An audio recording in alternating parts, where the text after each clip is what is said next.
Talk to us a little bit about, if you would, before we get into the club and your guys' mission and kind of how you've grown that club. Just tell me a little bit about your background in wrestling, how you got started in the sport, that kind of stuff. Well, I started around age 6 or 7. It's a big family tradition of ours, trickling down from my grandfather, my father, uncles, and brothers. So, I mean, I was just destined to get into it. That's So awesome.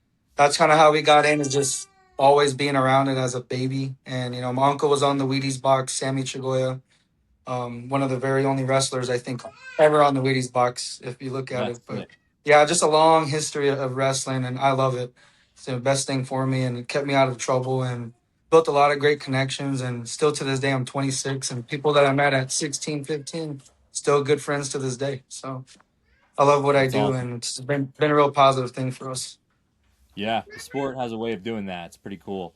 Um, Tell me a little bit about, what was it about the sport of wrestling that you really loved? Like you said, it's kind of a family thing at that point, but then again, there's plenty of people I know who, have family members that have wrestled that, it wasn't for them. What was it about the sport that you gravitated to?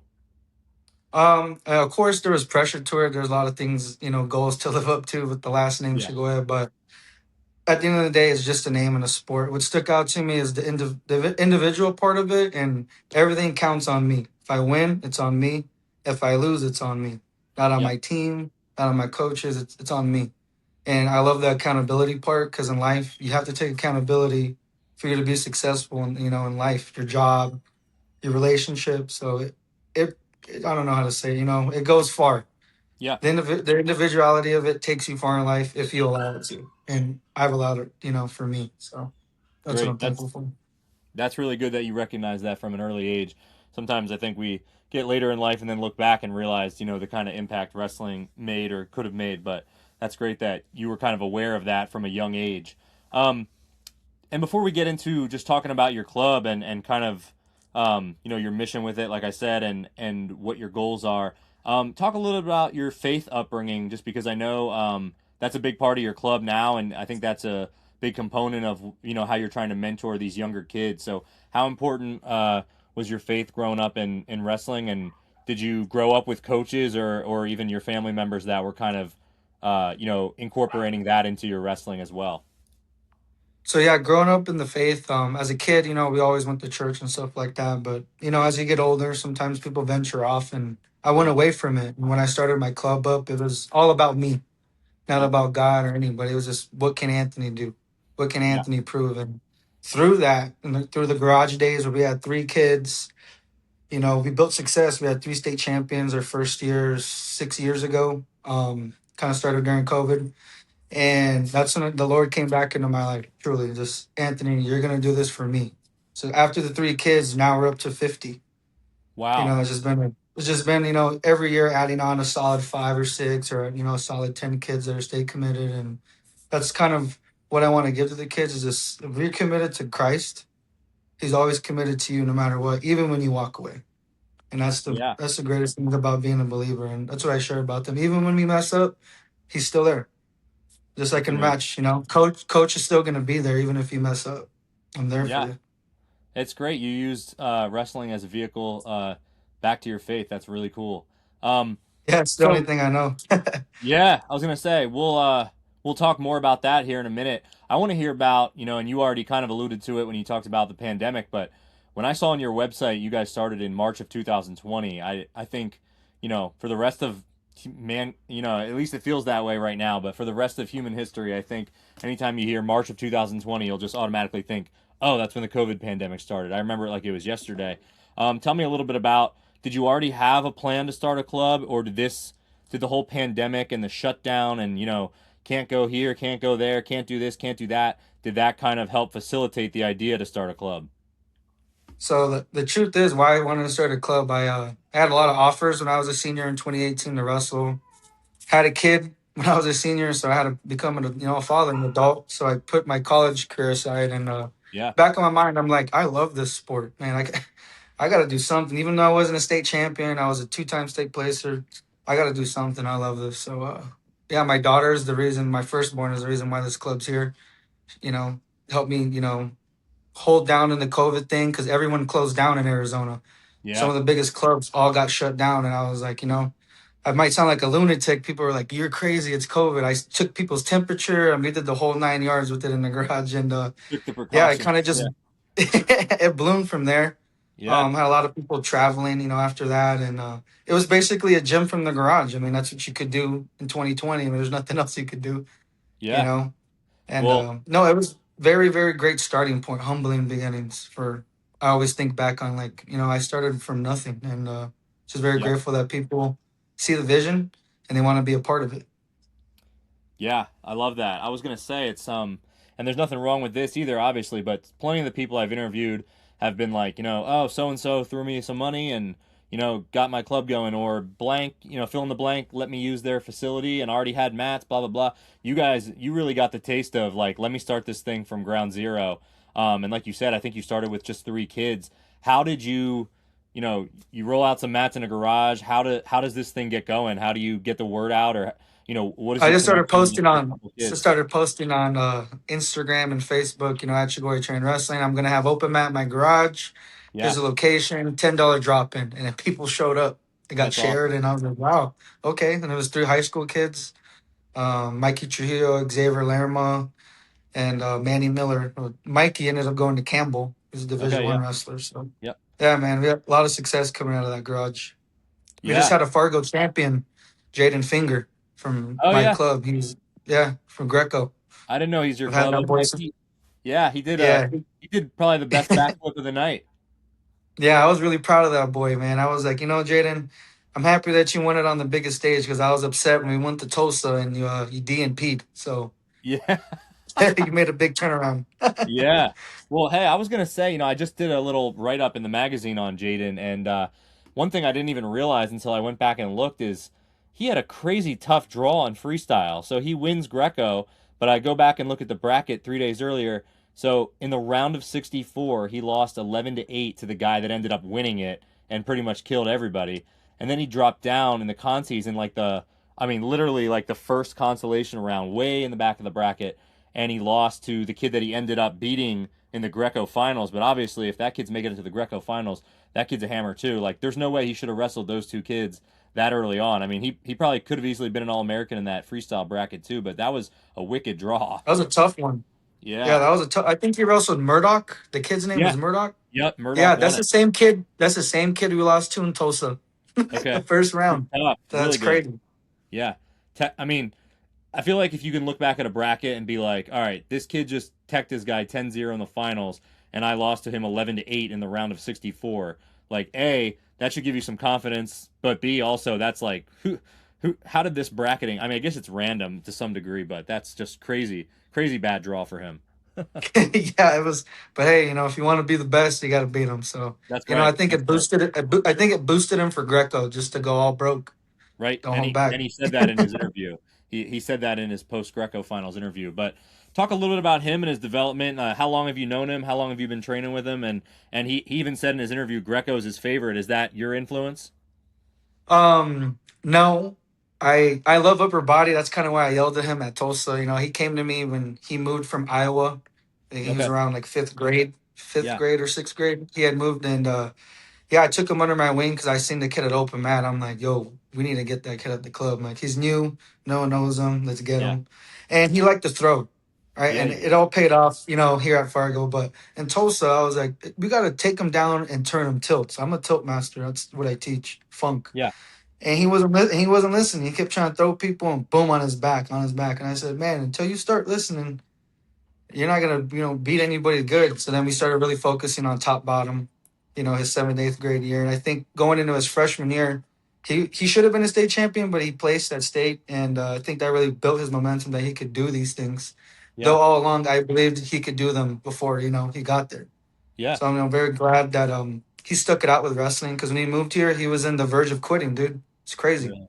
That's Like insane. Jaden Finger would be no Jaden Finger today if he really would have stepped away from the sport. That's So crazy. very Fargo glad that champ. Yeah. yeah, his grandma reached out, hey coach, you have a big, part of this, for keeping him involved with the big move because he didn't want to move, so Yeah. I'm just happy that God put me in that place to keep him there, and now look at what he's doing. So I'm really Yeah. proud of him. That's amazing. Really Good for proud of you him. guys. Good for him and good for you. That's what a cool story that is. Um, so tell me a little bit about how the club has grown over the years. And like you said, you started with three, now you're up to 60 in just 5 years.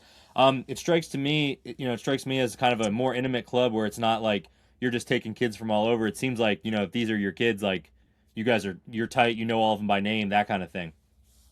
Yeah, like I tell them, we're family. I'm a Yeah. coach I'm quality over quantity. I'd rather Yeah. have 20 soldiers than 100 and only five of them are about it. Yeah. So Love it. that's what we preach in our room. Like, to wear the CT, it's more than you. It's more than me. It's all God. And I just want the kids to be able to realize that, like, it's bigger than us. This whole thing that we do, even what you're doing, it's bigger than both of us. Yep. It's to honor him and just spread positivity for the people in this world, because we live in a dark world, Tristan. A lot of Absolutely. kids that I coach go through a lot of dark things. So I got to be that light for them. Yeah. Yeah. Talk a little bit about that if you would. I mean, you don't have to give specifics, but Oh, um, oh, I, how are you I able to would be. mentor these kids?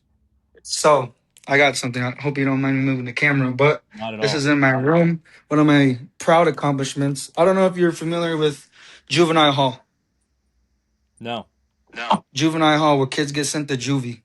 You know what Okay. I'm talking about? Like, Oh, yeah, absolutely. juvie. So this says Arizona Juvenile Corrections. Chagolla trained 2025. So a year ago, I got a call from one of my parents that I trained their kids at the club, and he's like, "Hey, I'm a corrections officer here at the juvenile hall. We have a Yuma wrestler, and you might know him. I won't say his name. I knew the kid. He got made some bad decisions, got put in there for a Yeah. year, but was gonna get out to be a senior. So we had his family move out to Arizona, get away from the gangs that he was involved in, and they bought a wrestling mat for me. And I've since then been the only wrestling coach to go behind the juvenile halls, have a mat inside the juvie, and wrestle Wow. this kid for 4 months before he gets out. And now he's in college. He's at Newberry, something like that. Yeah. His name, really, really, great story from the club, because I'm just used to teaching kids. From school, they come to my club. I had to go to a whole jail, and I Insane. did it. I did it all the kindness out of my heart, and I just knew that it was going to impact this kid's life. And if I didn't take that chance, who knows where he'd be today? Would he be Yeah. here? Would he be locked up? So there's Wow. really cool things that a lot of people don't know about the club, and I just wanted to share that Seriously. with you. It's a really, really cool award. I got to shake the governor's hand. He was there, the sergeant who runs the whole thing. It was awesome. So I think we might do another run again. Maybe if there's a potential wrestler, or maybe start a program in there to help kids stay out of trouble. So That's a lot of cool amazing. That things. reminds Yeah. me of Beat the Streets a little bit. It's like you said, Yeah, they bigger than actually wrestling. contacted me. Beat the Yeah. Streets. They actually contacted me here, because we have a chapter, and they Yep. wanted me to run it, man. But I would have to drop Shigoya Train. I just Okay. can't do that. Same Gotcha. thing with Valley. Um, I'm really cool with them. They're like, "Hey, dude, you want to come coach here?" And I'm just like, I'm gonna have to drop the name, right?" And they're like, "Yeah." So like I Gotcha. can't, but I'm really cool with those guys. We're just here to grow the sport. Yeah. That's awesome. Well, you're Yeah, it obviously was a doing a lot. great Oh, job. sorry. What's that? I said I know that was a lot to you, but man, it was just I haven't shared that story in a while. No, that's amazing. So I'm That's the really kind of proud of stuff we that. want to hear. So, um, yeah. So obviously, it's bigger than wrestling. Um, Tell me a little bit about just how you run your club. Like, do you do like I think you said after school? Do you guys do a freestyle and Greco season? Is it an all year round club? Is it girls too? Just tell me a little bit about the Yes. specifics of what you guys run. So yeah, we're all year wrestling club. I have daughters, they wrestle, so I'm really heavy into girls wrestling. But we promote both boys and girls. Our club's full of them. We start ages 5 and up. I really like starting them young, so they kind of get used to what they're going to be into when they get older. But Yep. our practices are solid. Really, everything's about repetitions, reps, getting into positions. We do a lot of tumbling with our club. Not a lot of people know, but if you know the Phoenix Suns, we have one No. of their tumbling coaches as one of my tumbling coaches. So he runs our tumbling for about 15 minutes with the kids, get them ready for me, and then we just rock and roll with technique and do a lot of reps on my whistle. A lot of them cry because my whistle's called the cry baby. It has no feelings. I click. I need a Yeah. hundred. I need 100 single legs, 100 tilts. We get reps in, and that's what it's about. Because a lot of people are, oh, my kid live wrestled. I want them. Okay, but they're building zero foundation live wrestling. They're just trying to go at it, but they're not building technique? Am I changing my level right? Am I getting my lock right? Am I, beating into the corner? So Yeah. there's a lot of explanation that comes with it, but a lot of people are like, we do this every day. Well, if you do it every day, no one should stop you. You Yep. should be able to get to it second nature. So our club's a lot about drilling, just beating people to the positions. Sometimes, like Sergio Vega, we wrestle unorthodox, hit people with things that they don't really see coming. So Yeah. I like to think outside the box. You know what I mean? Like a lot of people are really against the funk part of wrestling, but I love it Yeah. because now it makes you work harder to take me down. Yep. I'm not just falling, pushing your head down. I'm twisting, rolling you, and can you beat me then? Yeah. And that's what I really love about the style that I teach. Because in Arizona here, there's a lot of this, man, old school, like the old heads, and then like the new people coming up, and we're just trying to grow the sport more, and that's kind of where we hit a line. So with my sport, we're trying to break that line. Makes There's a sense. lot of more new things to learn, a lot more new things to grasp, and then we want other kids from other sports to come in, like jujitsu, football. Hey, man, we could do that. I want to do that. Just to make it fun, because wrestling's Yeah. very hard. It's Absolutely. very hard, kids. You lose a lot before you win, but that's That's the right. beauty of it. Got to take your lumps. That's right. I took a lot of mine. Yeah, I think we all did. um, so tell me a little bit about where you're all that stuff you just said is really great. That's good perspective there. Who were some of your coaching influences and how did you kind of develop that style of what you feel like are the important things in wrestling and maybe what are some of the things like you said, the old school style that maybe you want to get away from a little bit? Well, my uncle Mario Chagolla coached me. He's from Camp Verde. Same guy who coached Aaron Hancock from Camp Verde and beat Justin Gagey in the state finals. Yep. He really mentored me, put the faith in me, and just repetitive. The way he trained was just different. I mean, I still have my list to this day. We would have a list of moves. That's how he trained me. Your name, your neutral, your top, your bottom, your counters.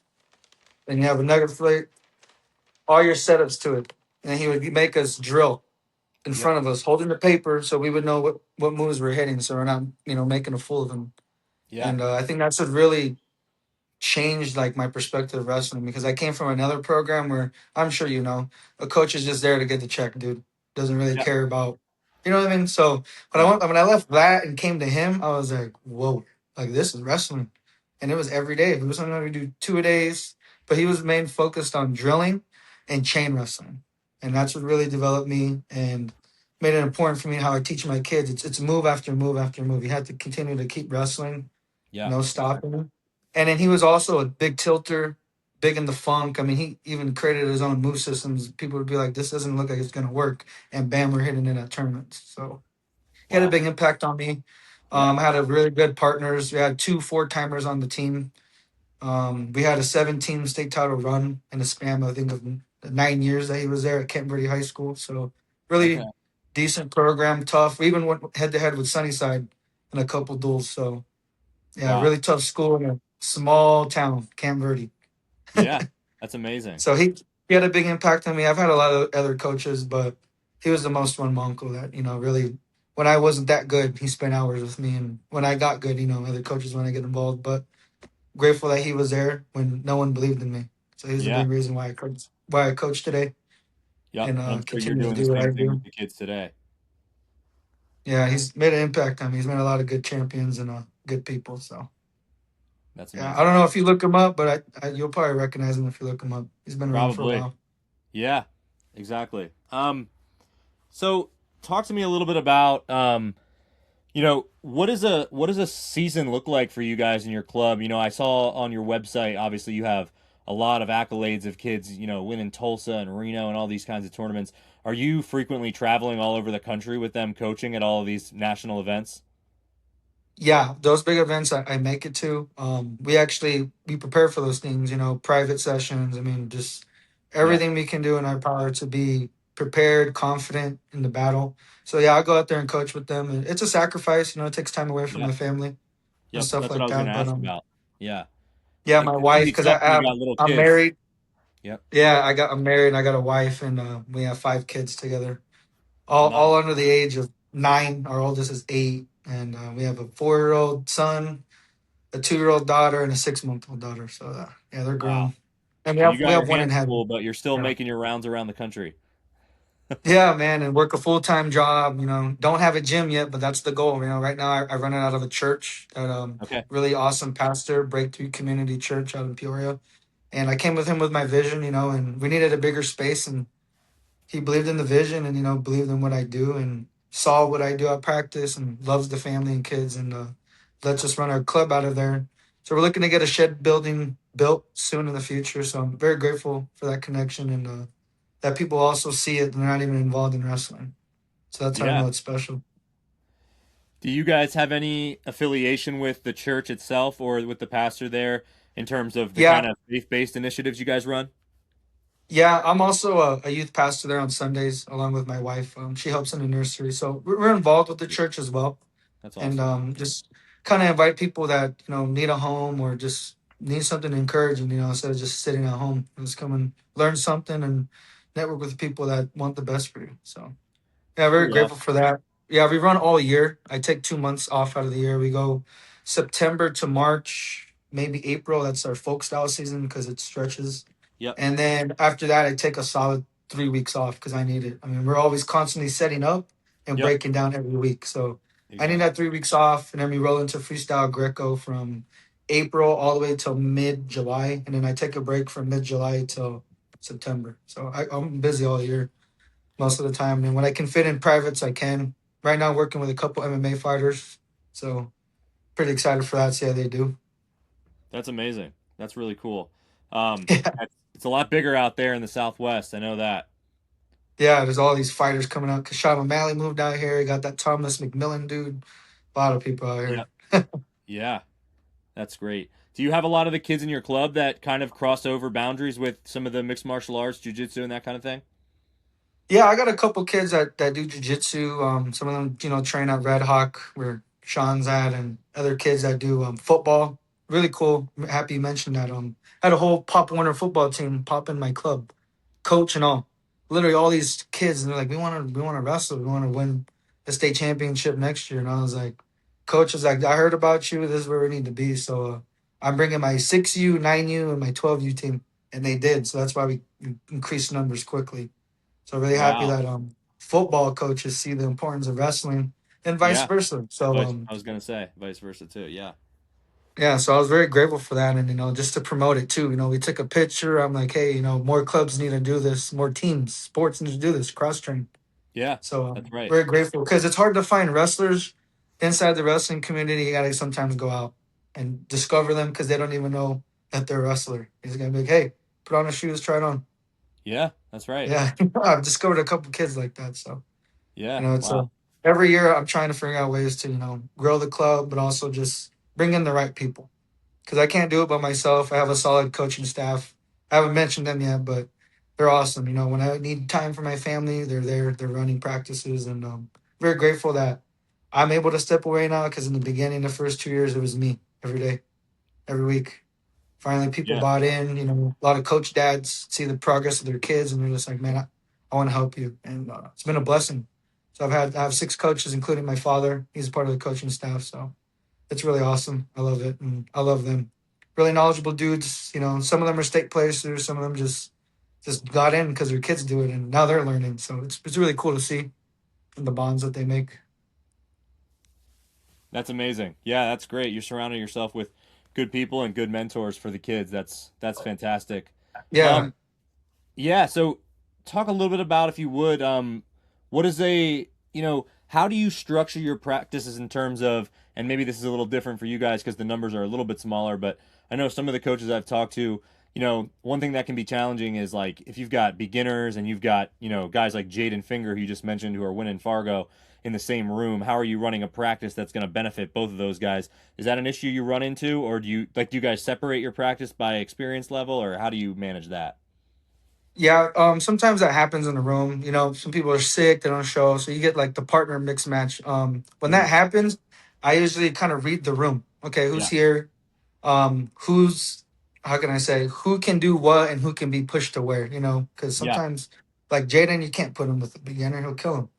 Yeah, and hurt him So, horribly. yeah, we got to go with him, the adults. So Yeah. when that happens, we just either we look at the partners, separate them, or we split the room.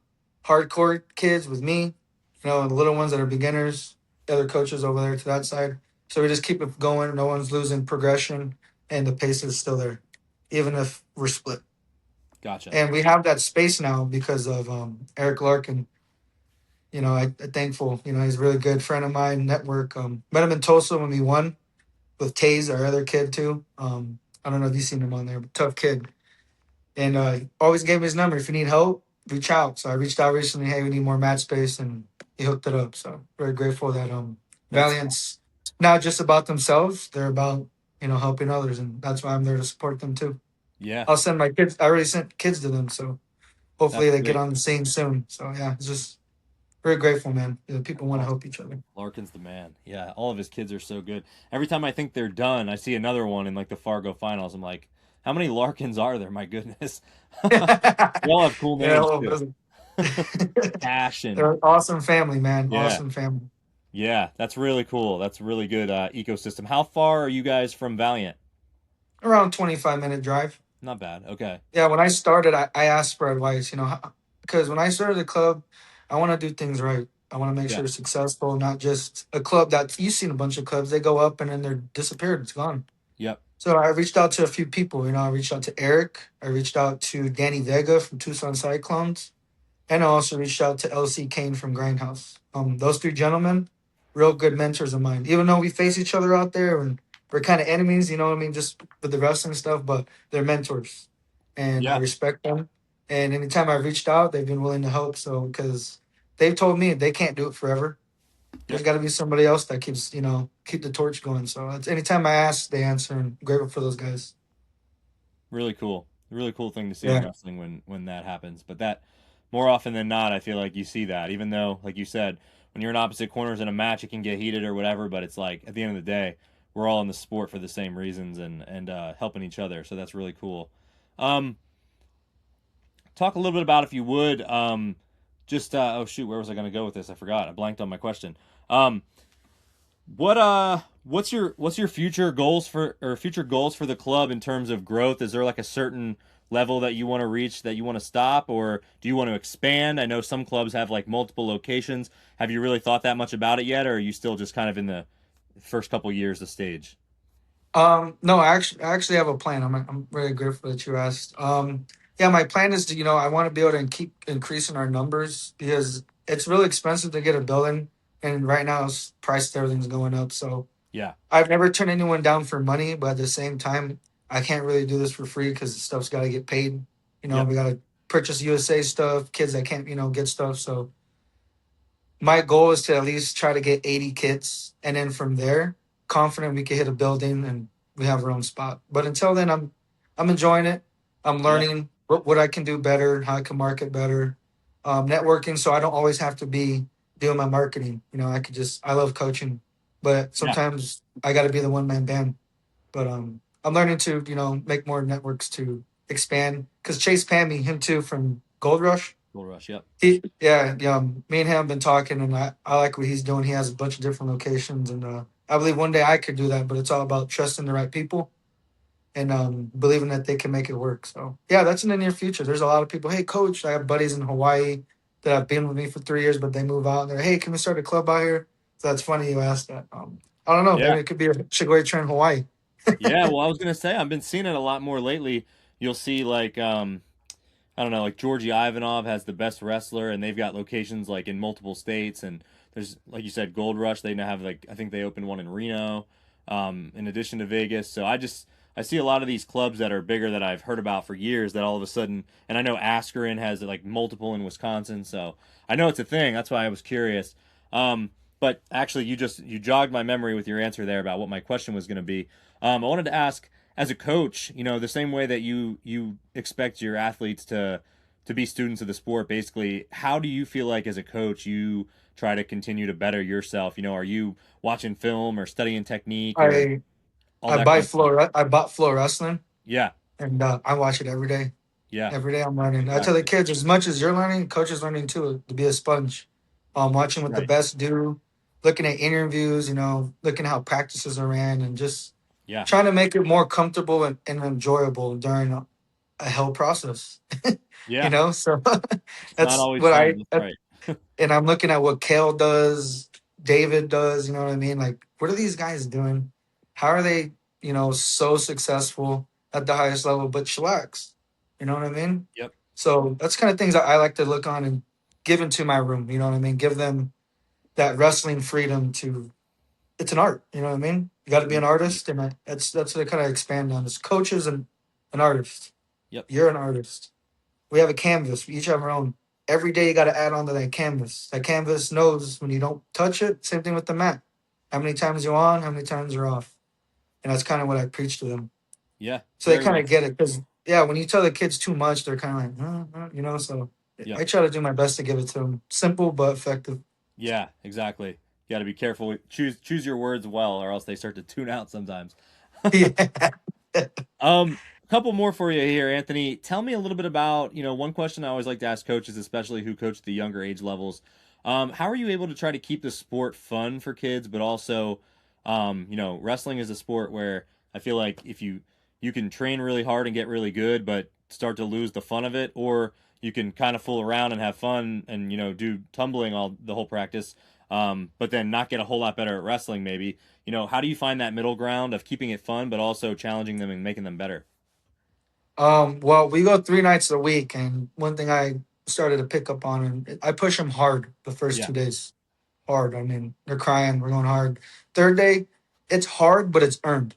yeah, So I gotta tell them, you gotta earn the fun. If I give you fun, you're gonna take advantage of it. hmm You're not gonna take advantage of them. So they have to earn it. So the first 2 days are hard. Everything that asks, all I ask from the kids is effort and body language.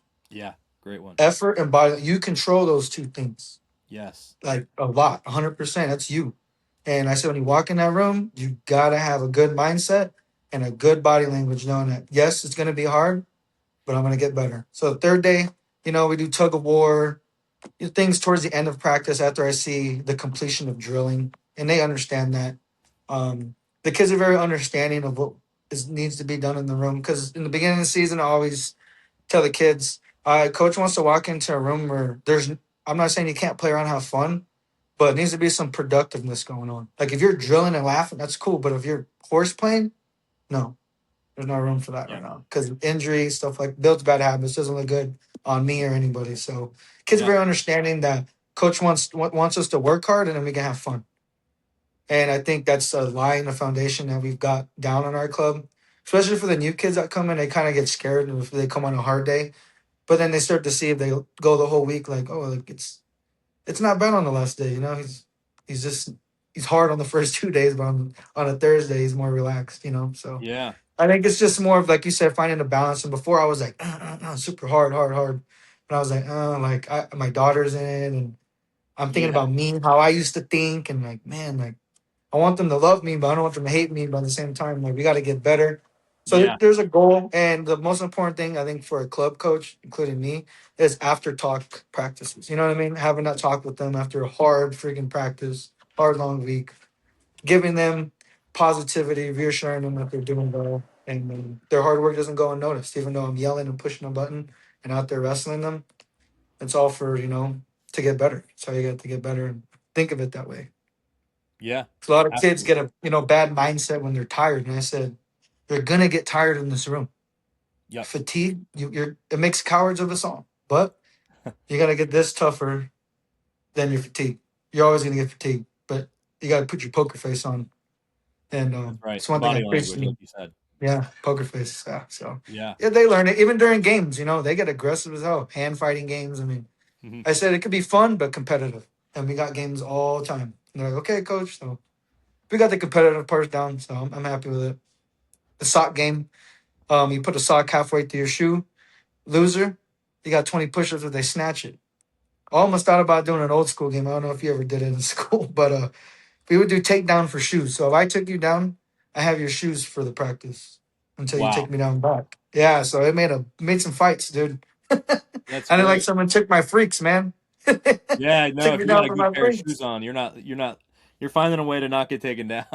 Yeah, man, that was like, yeah, those were the days. So I'm like, I don't know if I should start that. I'm debatable. I don't know. That's It's funny. fun though, you know. Like, man, he just took my shoes. I bet you better take him down. The kids love it, I Sure. bet. Um, Tell me a little bit about, one topic, especially since the pandemic, I think has been especially true, is just with so much going on with mental health and everything, and wrestling obviously being such a hard sport. But talk a little bit about like what's your message to kids, whether it's in practice or right before they go out on the mat, to try to keep things in perspective about winning and losing, and just I'm sure the faith component ties into that too for you. But what's your message to the kids about the men, what goes on in here before they wrestle? That's an awesome question.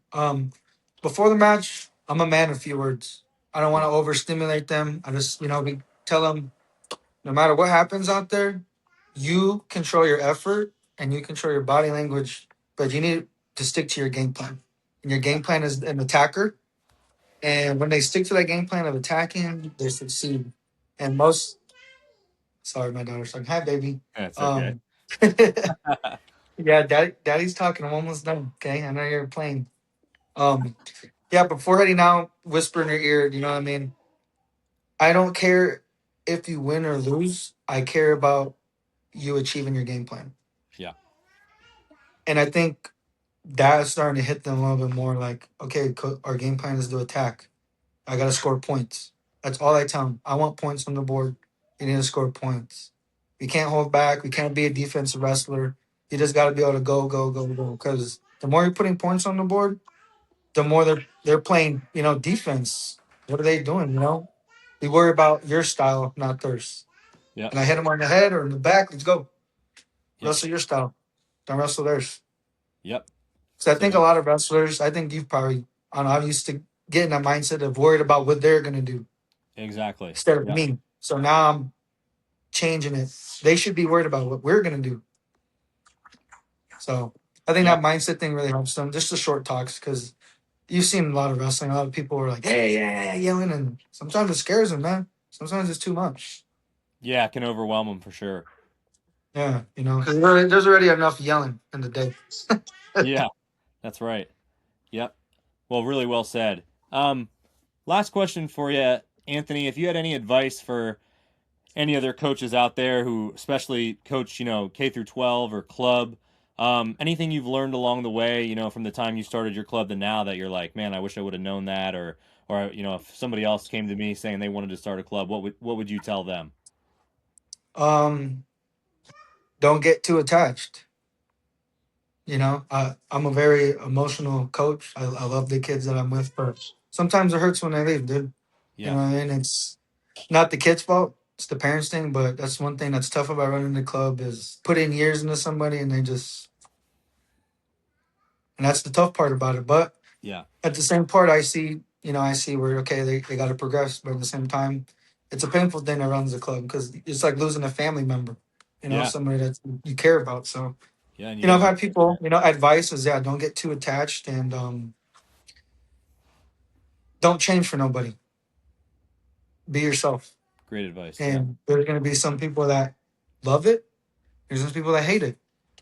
Even if you're not yourself, people are still going to love you or hate you. So those are the two things I would say. Don't get too attached and be yourself, Love it. Both, because it's both going to great take words take of you wisdom. long.